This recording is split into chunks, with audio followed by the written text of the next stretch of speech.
एक बार की बात है। एक गांव में एक लड़का रहता था। वो लड़का पढ़ाई में बहुत होशियार था, लेकिन उसकी पढ़ाई नहीं हो पाती थी क्योंकि वो लड़का अपना घर भी चलाया करता था।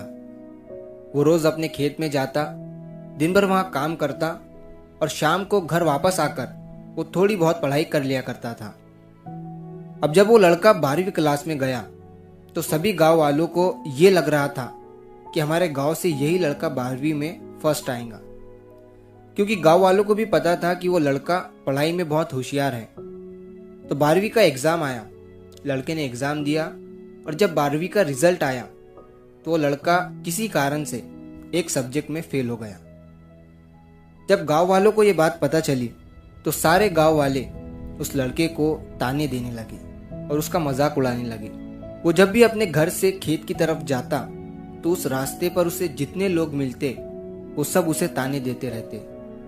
अब वो लड़का लोगों के ताने सुनकर बहुत परेशान हो जाता है और ये बात वो अपने उस्ताद को बताता है कि उस्ताद जी, मैं जब भी अपने घर से खेत की तरफ जाता हूँ तो उस रास्ते पर जितने लोग मुझे मिलते हैं सब मेरा मजाक उड़ाते हैं। तो उसके उस्ताद ने उसे कहा कि तू ना एक काम कर, एक बड़ा सा लोटा ले और उस लोटे को पूरा ऊपर तक दूध से भर दे और जब तू उस रास्ते से गुजरे तो तू उस लोटे से दूध का एक बूंद भी नीचे गिरने मत देना। लड़के ने एक दिन वैसा ही किया।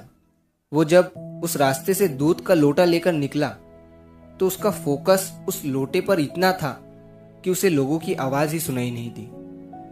वो इतने ध्यान से उस लोटे को लेकर चल रहा था कि उस लोटे से दूध का एक भी कतरा नीचे ना गिरे।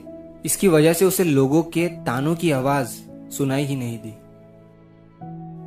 तो इस कहानी से हमें ये सीख मिलती है कि अपने काम में इतना ढल जाओ, इतना फोकस अपने काम पर लगा दो कि बाकी की चीजों का आप पर कोई असर ही ना हो।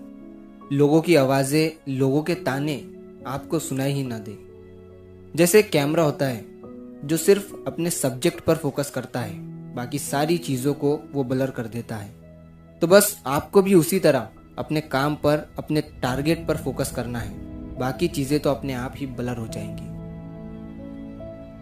तो अगर आप इस कहानी को और भी लोगों तक पहुंचाना चाहते हो तो इस वीडियो को लाइक करिए ताकि YouTube इस वीडियो को और भी लोगों तक पहुंचाए। और अगर कहानी अच्छी लगी हो तो हमारे चैनल को सब्सक्राइब जरूर करिए।